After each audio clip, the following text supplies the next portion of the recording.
Alright guys, moving on to part 2 of the physical movie collection. Today we're going to combine thriller and war, except it looks like we're going to be doing war first. Mainly because I don't think I have enough of each to fill out an entire 10-15 minute video. And then after this, for part 3, it looks like we're going to have action. Yes, yeah, I've got a fuck ton of those. So that'll probably be a video. Action will just have a whole video dedicated to itself. But we'll go ahead and get started. Got me some coffee here. So I'm a fucking addict. You don't ever want to meet me on a morning where I don't have coffee, because I am a completely different person. But let's go ahead and get into it. We got Kelly's Heroes. Oh, most of these are Blu-rays, but I got a few DVDs in here. I thought I'd mention that for the people that get tore up about DVDs and Blu-rays being put together on the same shelf. As I said last video, if that fucking chaps your ass, then don't watch the video. But yeah, Kelly's Heroes, one of my favorite war films ever. This is a very, very beloved movie in this house. My dad loves this movie, and I love this movie, and I'm just glad to have it. I'd love to have it on Blu-ray one day, but the DVD will work fine just for now.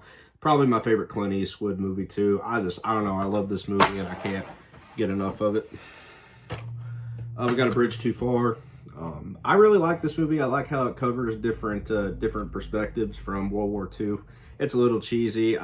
It kind of reminds me of Kelly's Heroes a little bit. It's definitely not as good, but it is still a pretty solid movie. Michael Caine's in it too, and definitely worth a watch. I've seen it a good few times in my life. Got one I saw in the theater, 1917 Blu-ray. The Blu-ray for this is beautiful.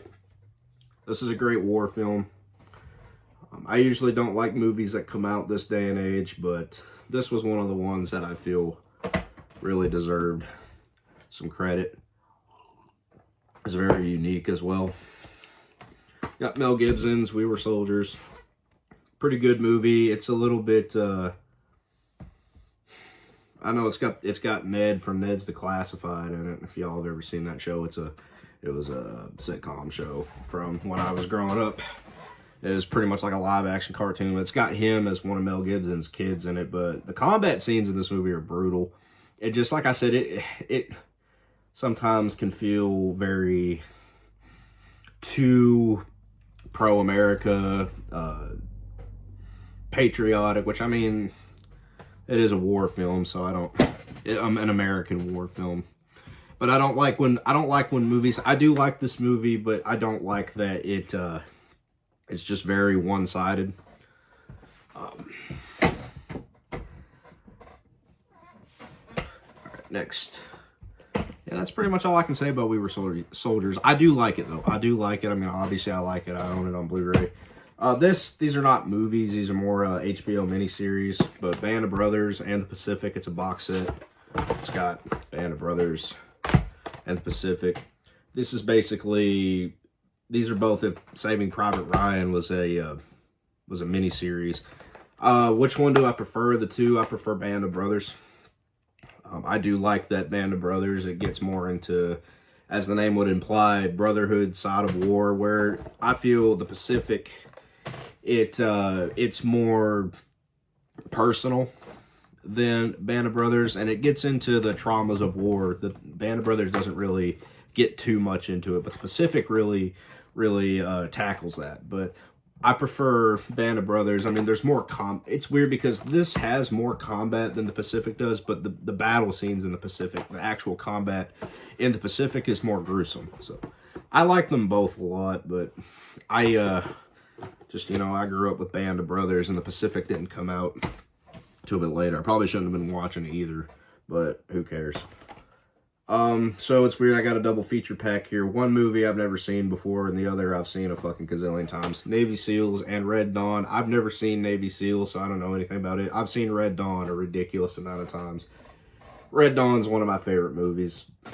The original Red Dawn, I hated the remake with Chris Hemsworth and Josh Peck. Would have been better if Josh was still fat. But, nah, it wouldn't have. Nothing would have saved that shitty-ass movie. We got Enemy at the Gates. I'm not the hugest fan of Enemy at the Gates. I used to be, and then I started really reading into history, and then once you really start reading into history and, you know, what this movie revolves around, it really ruins this fucking movie. Yeah, I'm not going to get too much into that. All right, we got a 4K Steelbook for Platoon. Or no, this is a Blu-ray Steelbook. No, this is a 4K Steelbook. It's got a 4K and a Blu-ray inside of it. Another one of my favorite war films, the Vietnam War film. If I could give you some advice, and this is from personal experience, when you have a date night, movie night with your girlfriend, don't pick this movie to watch, is all I'm gonna say. This is definitely not a movie that the missus or whoever is gonna enjoy. Some people claim this to be a guy movie, and I can honestly kind of see it. But no, man, I love this movie. Me and my dad have watched this movie a few times together. He likes this movie. I love it. I think it's got a stacked cast in it. I think the singer for the band Living Colour is in this movie too. This just has a stacked cast, but the funny part is that they all weren't famous at the time except maybe Charlie Sheen. But it's got the guy from the redheaded guy there from Scrubs. It's got Willem Dafoe. Forrest Whitaker's in it. Johnny Depp's in it for a minute. What's the name of the guy? Is it Tom or John Berenger? I can't remember his name. He's in it. Fuck, this movie's got it's got all-star cast. We got 13 Hours by Michael Bay. I actually enjoy this movie. It's pretty good. One of the better Michael Bay films. I actually think this might be his best film. This says intense action thriller. I mean, it's a war film. I mean, it is what it is. It's got dude there that plays that fucking, I'm not talking about John Krasinski. It's got that guy in it who plays that fucking wacko on SVU who attacked Mariska Hargitay's character. What the hell is his name? It's on here somewhere. Okay, it doesn't look like it tells me. Anyway, yeah, no, this actually is a pretty decent war flick. All right, so I would definitely not, this next one I wouldn't sit down and watch in one sitting. And it's Tom Berenger, by the way, from Platoon, because this movie tells me to. Gettysburg. This is a 4-hour fucking movie, and it's great. It's a fucking amazing movie. It's just it's fucking long as shit. But it is really good, really, really good. I advise everybody especially watch it in multiple sittings. Like I said, unless you're somebody that can sit there for 4 hours and watch a film. And this is the director's cut too. Yeah, this is the director's cut, so I'm sure it's even longer. I've not watched that Blu-ray yet. I used to own it on DVD, and that was the last time I watched it. Then I upgraded it to Blu-ray. We got Jarhead. Decent movie. It's a little dull at times, but I do like it. And I got Jarhead too. I actually don't mind this one. I know that there's like 4 or 5 of these fucking movies now, but this one's actually got action in it.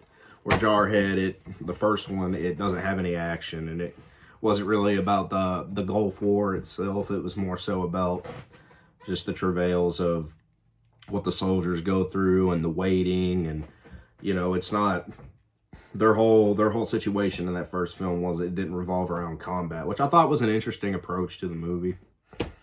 But we got a Colin Farrell film here, Tigerland. Pretty good movie. Recently I've become a really big fan of Colin Farrell. I know him playing the Penguin in the Batman movie probably propelled his career, but you know, I remember him from like Fright Night, and he wasn't the problem in the Total Recall movie, but I do remember that film. Wasn't very good, but Colin Farrell was not the problem. All right, we got 12 Strong with Chris Hemsworth. I actually went and saw this in the theater, and it was all right. It wasn't too spectacular or anything, but it was pretty good. Not a whole lot to say about it. The Hurt Locker. This is not one of my favorites, but I know a lot of people, this is like their favorite war film, and I don't get why it would be somebody's like all-time favorite, but it is good, and I'm glad to have it.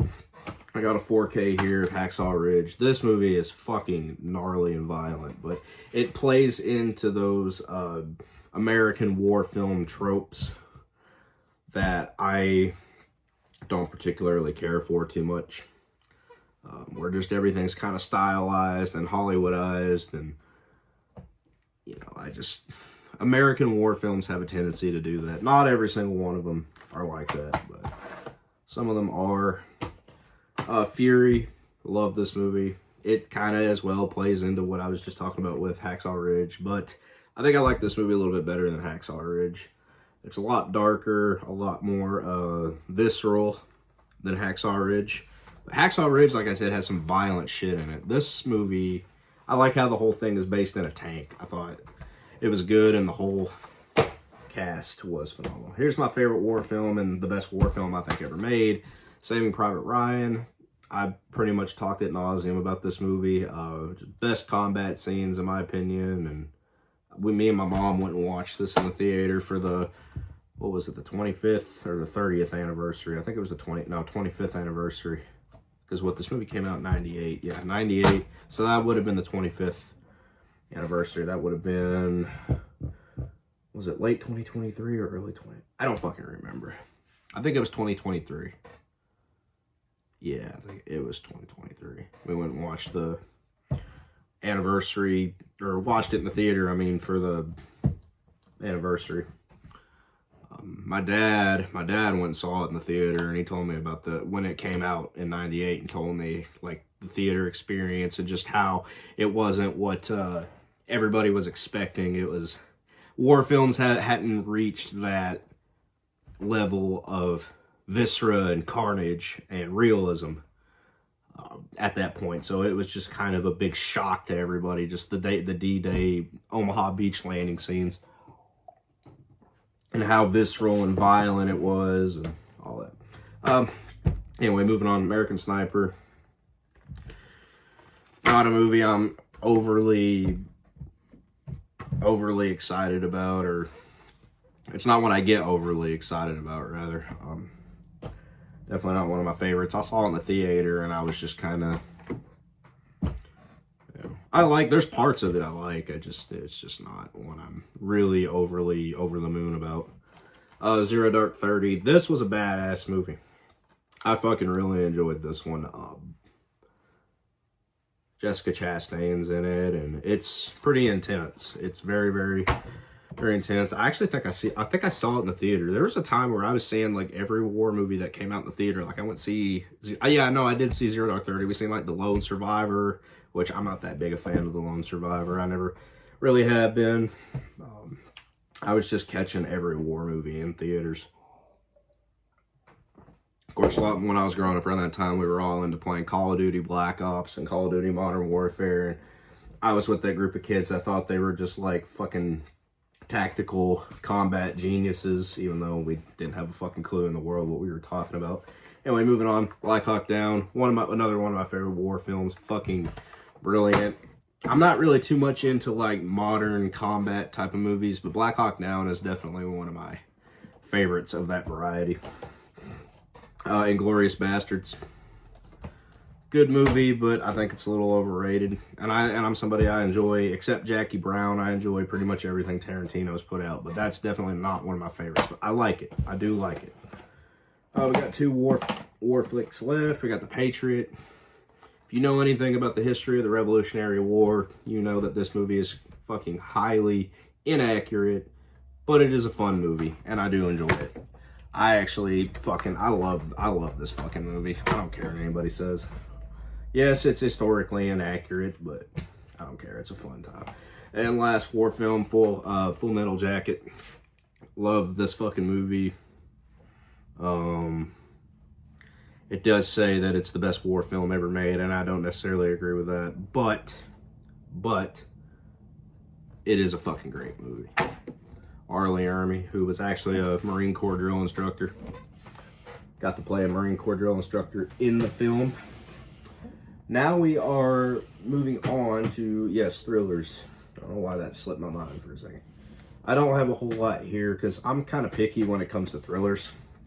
But the thrillers I do have, I like. I find thrillers that just kind of be all the same mostly, but the few that I genuinely enjoy, I own. So we'll go ahead and get into it. The Bone Collector. This movie, I remember when this movie was just on TV all the fucking time, and it is a good flick. One that I had put off seeing for a long time that I finally watched, I was like, damn, I loved it, was Shutter Island. And I'm not even the biggest Leonardo DiCaprio fan in the world, but really fucking liked Shutter Island. Probably one of my favorite thrillers is In a Watch with Jake Gyllenhaal, and Michael Pena's in it too. This to me is like the Saving Private Ryan of cop movies, because Saving Private Ryan really did its best to capture mostly realism. This movie kind of does the same thing with cop movies. And if you haven't seen it, I would highly suggest watching it, because it is a great flick. The Butterfly Effect with old Ashton Kutcher in it. Good flick. It's a little bit flawed, but do like it. You got Unbreakable. I like the, this is a DVD. I like the box that it comes in. I think the box that it comes in is pretty cool, and it comes with this like little card and art card and whatnot. And you know, I probably should get it on Blu-ray, but just this DVD set is really badass. Go ahead and put that down. But Unbreakable is a fucking great movie. You got Fatal Attraction. Great flick. Classic. Fatal Attraction is, in my opinion, a classic. Just a classic fucking affair thriller film. It's Michael, what the hell's his name? Dude there, and I almost said Richard Gere for a minute. Fucking Glenn Close. Michael Douglas. I forgot his fucking name. Glenn Close is in it too. Yeah, he's in a lot of, he plays a lot of shitty people in thriller films, I've tend to notice. But all right, we got probably one of my favorite movies of all time is The Departed. Talk about all-star cast movies. We got Leonardo DiCaprio, Matt Damon. We've got Martin Sheen, Jack Nicholson, Mark Wahlberg, Alec Baldwin's in this. Chick there from The Conjuring, what is it? Vera Farmiga, she's in it. James Badge Dale was in it for a couple scenes as well. There's a bunch of fucking people in this movie. And I mean, it's directed by one of my favorite directors, Martin Scorsese. Got a really underrated film, in my opinion, Out of the Furnace. Christian Bale. I mean, it's not anything special or anything, but it is a pretty good, solid thriller flick. Woody Harrelson's in it too. Casey Affleck and Forrest Whitaker's in it. Good flick. It's just really good. I wouldn't say it's great or anything, but it's really good. Prisoners. This movie is legitimately great. I'm not gonna talk too much about it, because if you haven't seen it, go watch it. I don't want to spoil anything about it. Yeah, if you've never seen Prisoners, go see it. Got Nightcrawler. Saw this in theaters, and I really enjoyed it. So, yeah, I had to pick it up on Blu-ray. Another one that has, I'm not going to spend too much time talking about it because you can easily spoil this film, but Perfect Getaway. It has got a plot twist that will I promise you, will catch you by surprise. Walk Among the Tombstones. I actually watched this in the theater. There was a time in my life I was just going to the movies all the time, and I was just seeing whatever the fuck was out. And this was one of the ones that I feel really, I thought Walk Among the Tombstones was pretty good. History of Violence. Great movie. Old Viggo Mortensen's in it. I think Maria Bello's in this too. Yes, she is. Zodiac. Fucking love the shit out of this movie. The scene at the lake. I mean, these are definitely, this movie will make you uncomfortable whenever the Zodiac killer does strike, and it's a shame they never caught the Zodiac killer. But there was that one couple that almost cracked one of the Zodiac killer. If you don't know anything about the Zodiac killer, he used to put these codes in the newspaper, and he made them ridiculously impossible to crack. But if you managed to crack them, you'd end up finding out who he was. This was back in the 60s and the 70s too, so we didn't have the technology we had back then. Because if the Zodiac killer was running around today, he would have been caught probably after this first or second time he struck. But back in those days, they didn't have the technology that we have today. Taking a Pelham 123. I mean, Denzel Washington. I gotta complete all my Denzel. I gotta get everything that has Denzel Washington in it. He's one of my favorite actors.